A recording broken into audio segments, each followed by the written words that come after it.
Yes. आपने बुलाया doctor साहब? जी जी आइए काका प्लीज। साहब की रिपोर्टें तो ठीक आई है ना? जी जी बिल्कुल ठीक हैं। मुझे तो दरअसल आपसे बात करनी थी। बैठिए ना प्लीज। तो डर ही गई थी। हाँ, जी। एक्चुअली बात की नौयत कुछ ऐसी है कि आपके पास आकर करनी चाहिए थी, लेकिन उस दिन जब मेरा बेटा गिर गया था तो जिस तरह आपने उसकी केयर की, वो तो फैन हो गया आपका। अच्छा। कह रहा था कि जब आप डांट रही थी तो मजा आ रहा था। कमाल है, मेरी डांट पे तो हर एक को गुस्सा ही आता है। ये पहला बच्चा है जो कह रहा है कि उसे मजा आया। किस्मत से मिलते हैं मैचेस, तो मैं चाहता हूं कि हम दोनों मिलकर एक दूसरे की महरूमी को दूर कर दें।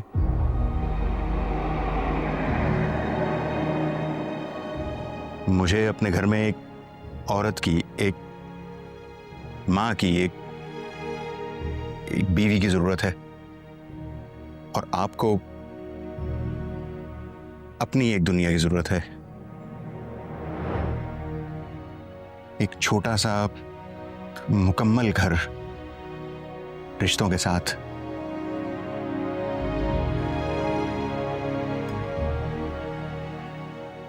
लेकिन डॉक्टर साहब, इस उम्र में। जी मैं भी तो इसी उम्र में, देखिए इसी उम्र में तो तन्हा जिंदगी गुजारना मुश्किल हो जाता है ना। मैं कोशिश करूंगा कि आपकी जितनी कमियां हैं उन्हें खत्म करके आपको एक नई और खुशगवार शुरुआत करवा सकूं।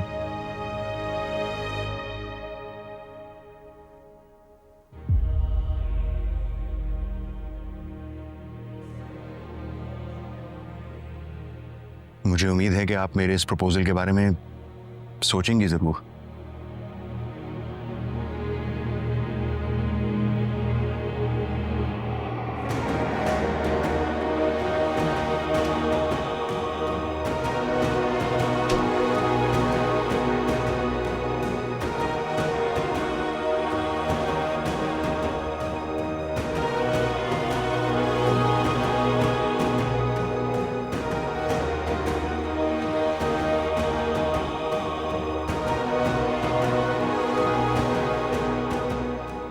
ऐसा मेरा ख्याल है, आगे आप लोगों को जो बेहतर लगे। समरा ओवर एम्बिशियस हो रही है। ताज बीवी का मिजाज अब ऐसा नहीं रहा। समरा ने कोई गलत बात नहीं की। उसका घर बसना चाहिए, उसे भी जिंदगी की ऊंच नीच का पता चले, उसे भी समझ आए कि रिश्तों को कैसे संभालते हैं।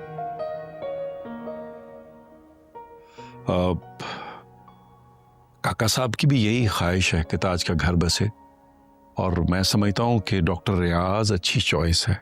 सुलझा हुआ आदमी है, उसके साथ रहेगी तो इसके मिजाज में भी ठहराव आएगा। मुझे इस रिश्ते से कोई इनकार नहीं है। तो मैं उन्हें घर बुला लूं? समरा अच्छा है ना, वो भी हमारा घर बार देख लें, ताकि बाद में उनके जहन में भी कोई मिसअंडरस्टैंडिंग ना रहे।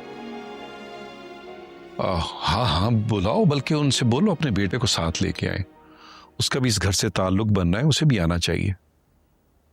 मैं भी यही चाहता हूं कि जैसे ही काका साहब ठीक हो, हम इस फर्ज से सुबकदोश हो सकें।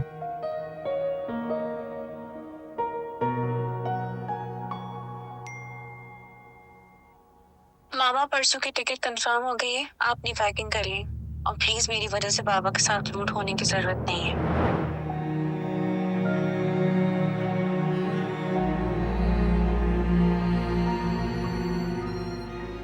मैं फिर अपनी पैकिंग कर लेती हूँ।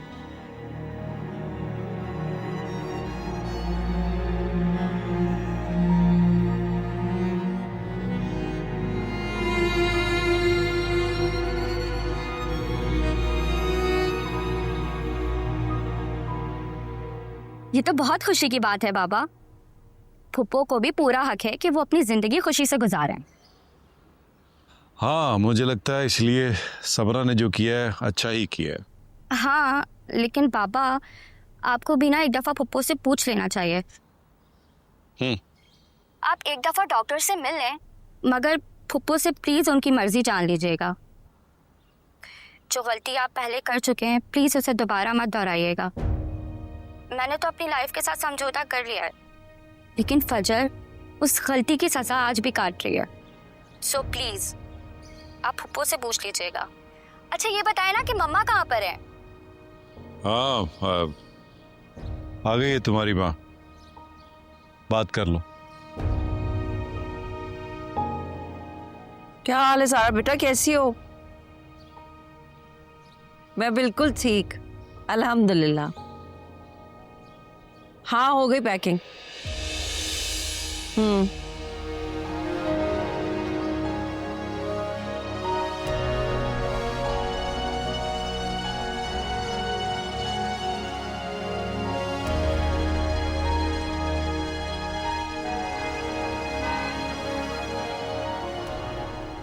एक ही सूटकेस है मेरा अम्मी, कुछ कपड़े हैं, कुछ डॉक्यूमेंट्स हैं। एक ही घंटा लगेगा मुझे, मेरी सारी पैकिंग हो जाएगी। अम्मी कुछ बोल क्यों नहीं रही आप?